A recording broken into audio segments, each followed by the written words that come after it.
हो जाए।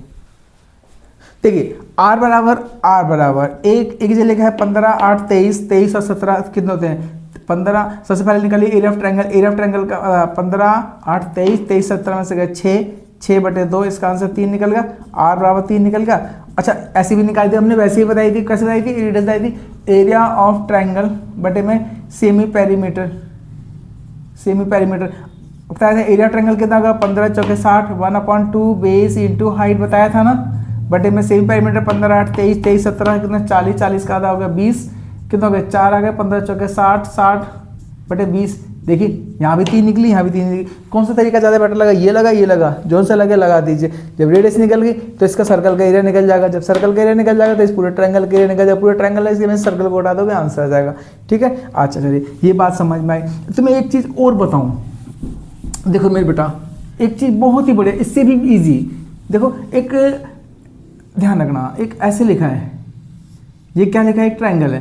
ठीक है, अच्छा देखिए ध्यान से सुनना, इसको क्या कहते हैं? इन सेंटर। इसको क्या कहते हैं? Ortho centre. ये क्या है? इन सेंटर। ये क्या है? Ortho centre. मतलब हिंदी में कहते हैं इसको लंब केंद्र, इसको कहते हैं अंतः केंद्र। अच्छा अब इसके ऊपर भी हम मान लो, ये क्या है? इन सेंटर मतलब अंतः केंद्र। ये क्या है? ऑर्थो सेंटर मतलब लंब केंद्र। सबसे पहले ये चीज़ें पता होनी चाहिए, जिस बच्चे को ये पता है। और ध्यान रखना कि कभी भी इन सेंटर और ऑर्थो सेंटर के बीच की दूरी हमेशा क्या होती है? ध्यान रखना, इन सेंटर डिस्टेंस बिटवीन क्या? इन सेंटर और ऑर्थो सेंटर क्या होता है? हमेशा होती है √2r होती है। क्या होती है? √2r। ध्यान रखना। अब जैसे मान लो हमने दे दिया, कोई क्वेश्चन दे दिया 6 8 10, अभी हमने कहा 6 8 10 मान लो ये दे रखा है, तो अब हमें पता होना चाहिए, जाहिर सी बात है हमें निकालनी है कि रेडियस निकालनी है। रेडियस निकालने का मतलब तरीका मैंने अभी तुम्हें बताया था। क्या बताया था?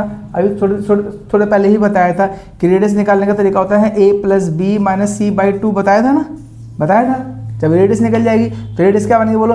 8 6 14, 14 में 10 गए 4/2, यानी कि रेडियस इसकी निकल गई 2, इसकी रेडियस निकल गई 2। जब ये 2 है तो ये भी 2 होगी, ये भी क्योंकि रेडियस है, ये भी रेडियस है। तो देखो ये क्या है? इसकी दूरी क्या होगी? √2r हो गई। √2r, r की जगह रखेंगे 2, तो यानी कि बड़ी r क्या? अब यहाँ से एक और मान लीजिए, एक सर्कल और बन गया, एक सर्कल और बना दिया हमने, एक सर्कल और बना दिया, एक अंदर बन गया सर्कल, एक बाहर बन गया। ठीक है, तो बड़ी r कितनी होगी? छोटी r तो हमें पता चल गई कितनी है? 2। भाई छोटी r तो ये बन गई, और बड़ी r यहाँ से लेके यहाँ तक है, क्योंकि इसी को सेंटर मान के हमने एक बड़ा सेंटर बनाया है। तो बड़ी r क्या जाएगी? √2 × 2, यानी कि क्या जाएगा? 2 × r। ये बन गया बड़ी r। ये क्या बन गई? बड़ी r। ये बन गई, अच्छा छोटी r तो ये रही। अच्छा बड़ी r बनाने के लिए बड़ी, अच्छा छोटी r ये निकल गई, तो बड़ी r का मतलब क्या होगा तो मैं बताऊँ भाई? छोटी r तो निकल गई। अब बड़ी r बराबर मैंने कहा ना डिस्टेंस बिटवीन, यानी ये इन सेंटर और ऑर्थो सेंटर की, ठीक है ना, डिस्टेंस बिटवीन इन सेंटर और ऑर्थो सेंटर मतलब बड़ी r बराबर क्या हो गया? √2r, 2√r। ये निकल गई बड़ी r।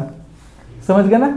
अच्छा अभी दोनों रेडियस निकल गई, बड़ी भी निकल गई, छोटे वाले सर्कल की रेडियस निकल गई, बड़े वाले सर्कल की रेडियस निकल गई। और हमसे अगर ये कहा जाए कि भाई इसका एरिया बताओ, क्या कहा जाए? इसका एरिया बताओ, तो इसका एरिया बताने के लिए क्या काम जानते हो? शेडेड एरिया लिखेंगे, शेडेड एरिया। ठीक, क्या करेंगे जानते हो? बड़े सर्कल में से πr² में से, बड़े सर्कल में से क्या काम करना है? ट्रायंगल को घटा दो, सिंपल सी बात है। एरिया ऑफ ट्रायंगल घटा दो तो ये बचेगा, ये शेड बचेगा।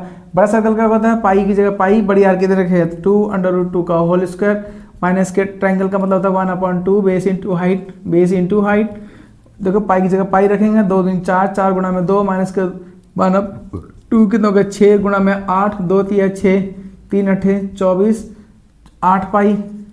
यही इसका आंसर बन गया, देखिए। ठीक है ना? अच्छा चलो यही बात बन गई। अब तो मैं एक चीज़ और बताऊँ, ये समझ में आ गया होगा बहुत अच्छी तरह से। इसको कॉपी करके दोबारा करिए, पॉज करके दोबारा करके देखिए इस क्वेश्चन को। अच्छा अब बात बनती है, देखो कोई क्वेश्चन है, मान लीजिए एक क्वेश्चन है, ऐसा सर्कल है और ये कह दिया कि ऐसे दे दिया, ये दे दिया। सपोज कल इसकी साइड दे दी हमने, कुछ भी दे दी, जो मतलब एक साइड दे दी, मतलब 14 दे दी, और कहा जा रहा है कि इसका ना एरिया बताओ, इसका एरिया बताओ, इसका एरिया बताओ, क्या बताओगे इसका एरिया।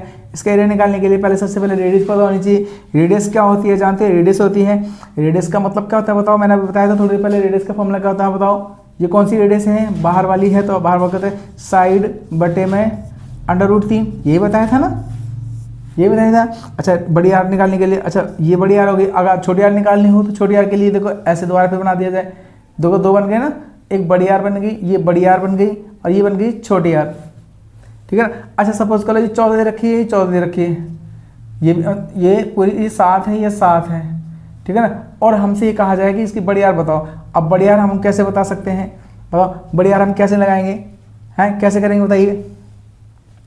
देखो अब हमें पता है इतना पता है, अच्छा ये बताओ एक इक्विलेटरल ट्राइंगल है, ये 14 है, 14 है, तो अब हम क्या करें, कैसे करें, इसकी रेडियस कैसे निकालें। रेडियस निकालने का तरीका एक दो तरीका है, एक तो मैंने बताया, तो मैं क्या बताया था, रेडियस बराबर बताया था साइड बटे बताया था, क्या था √3, ये बताया था। रेडियस देखो साइड कितनी है, 14 बटे √3, ये बताया था। दूसरा तरीका देखो एक और तुम्हें बताऊं, बेसिक तरीका, अगर सपोज दैट ये फॉर्मूला तुम्हें याद न रहे तो एक और तरीका होता है। देखिए ये बन गया एक राइट एंगल ट्राइंगल बन गया, तो ये बन गया h² p² प्लस b²।